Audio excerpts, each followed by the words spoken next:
Fortnite Battle Royale very quickly rose to the top of the charts in nearly every single category possible, from most played game to most watched game online and pretty much everything else in between. From its initial launch, Fortnite saw a massive spike in popularity, and for quite some time, it kept getting bigger and bigger and bigger. Now, there's no denying that in recent light, Fortnite has been on a bit of a downwards descent, but even so, each and every single day, new people are jumping onto Fortnite for the very first time.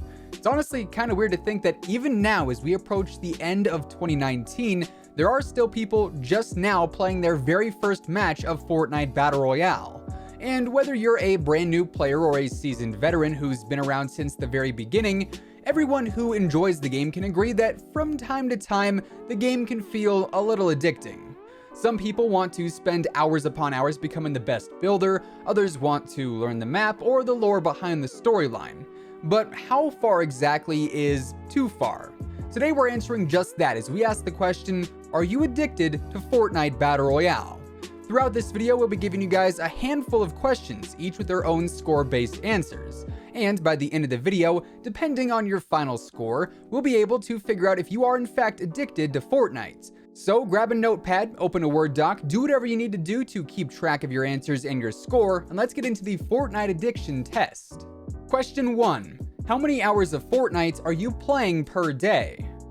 There's no denying that those who play Fortnite Battle Royale more consistently are naturally going to be better at the game. As they say, practice makes perfect. So with that, if you spend enough time grinding out build battles in creative mode, or working on your edits or your flicks or whatever else it may be, eventually, over time, you will end up getting a lot better at the game. So how many hours per day are you spending on Fortnite? If you spend less than 1 hour playing Fortnite a day, you get 1 point. If you spend 1 to 2 hours a day playing Fortnite, you get 2 points. And if you spend more than 2 hours playing every single day, you get 3 points. So mark down your scores so far and let's move on to the next question. Question 2. How much money do you spend on Fortnite per month? While Fortnite Battle Royale may be a free-to-play title across all platforms, the content within the game is certainly not as easily accessible. In classic free-to-play game nature, the game is riddled with microtransactions. From the store to the item shop to the battle passes each season, you can buy a ton of additional content in the game. And we all know just how cool the skins and other various cosmetic items that Epic has for sale actually are. But with all the items available being cosmetic only, they aren't actually necessary for gameplay whatsoever, and strictly are only meant for looks. So how much cash have you spent on Fortnite in the past month or in any given month in general?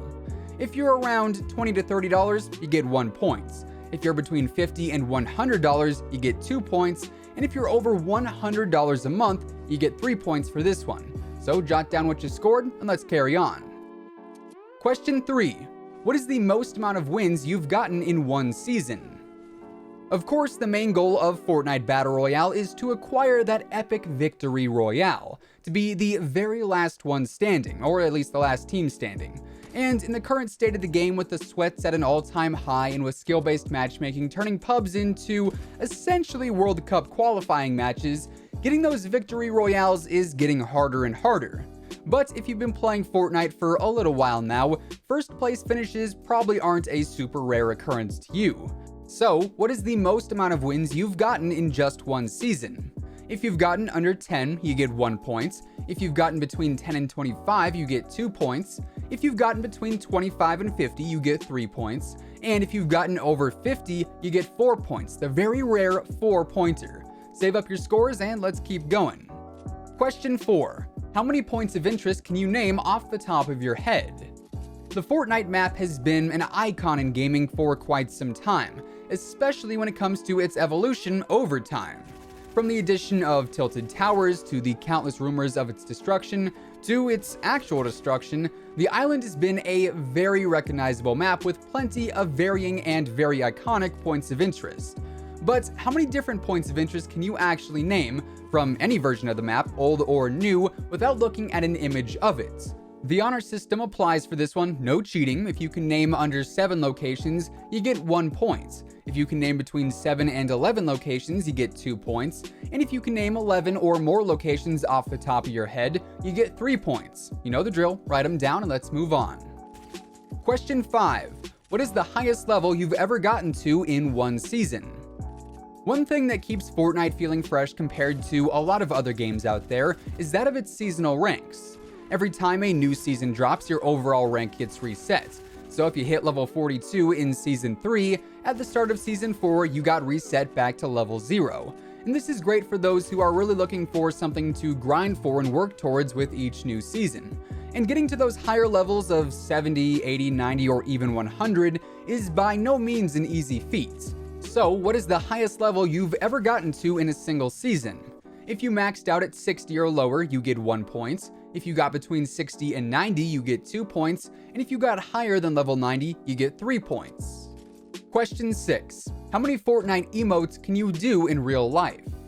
We all know by now just how popular the Fortnite dances and emotes have gotten in the real world, with things like the floss, orange justice, and the default dance becoming massive memes amongst the various news anchors and parents that try to attempt them. But for the more rhythmically suited folk out there, Fortnite dances have been a viral sensation for quite some time. But how many dances or emotes have you mastered in real life? If you know 2 or 3, you get 1 point. If you know 4 or 5, you get 2 points. And if you know more than 5, you get 3 points. Question 7. Do you try to build in other Battle Royale games? Well, Fortnite is really the top dog when it comes to Battle Royale games. It's no secret that a few other games in the genre have made a name for themselves, like Blackout, Apex Legends, and even before Fortnite came around, PUBG. But if you play these other games, do you find yourself trying to build in them like you would in Fortnite? This one is pretty simple. If you don't, you get 1 point, but if you do find yourself hitting your build binds while playing other BRs, you get 2 points. Question 8. How much time do you spend watching Fortnite streamers to learn how they play?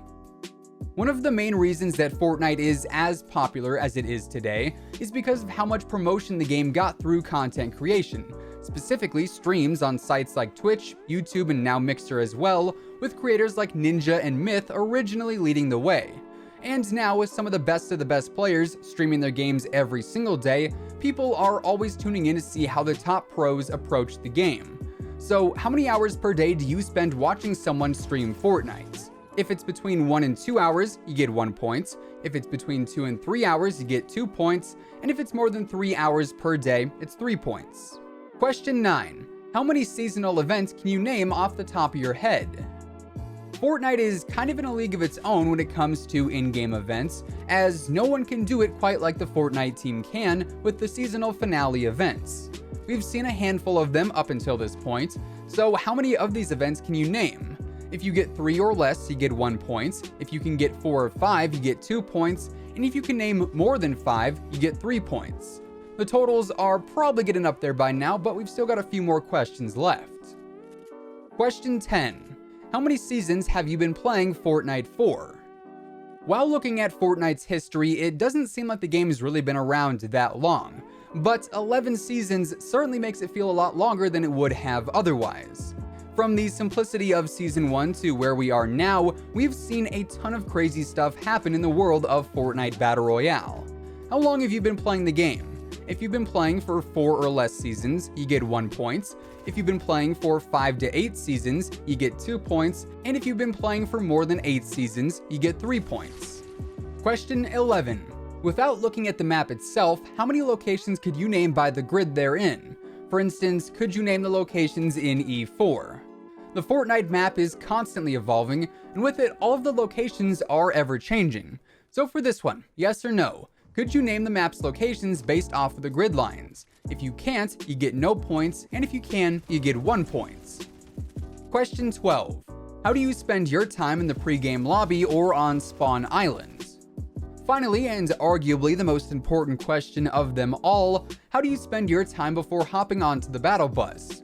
If you dance and emote in the lobby, you get 1 point. If you practice your aim by targeting other players, you get 2 points. And if you farm mats and practice your builds and edits, you get 3 points. Alright, now that all the questions have been asked, let's find out if you are actually addicted to Fortnite.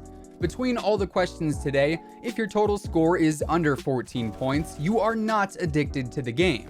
If your score is between 14 and 27 points, you're not addicted, but you know enough about the game and play at a pretty decent amount. And if you scored more than 27 points, well, you might have a Fortnite problem. Somebody ought to call Dr. Phil. If you guys enjoyed the video though, drop a like on it, give it a big old thumbs up, it would be much appreciated. And of course, if you are new here to the channel and you like what you see, feel free to subscribe with your post notifications turned on, that way you'll always know when a new video goes live. Once again, thank you guys so much for tuning in, and until next time, take it easy, have an awesome rest of your day, and we'll see you guys on the battle bus. Peace out.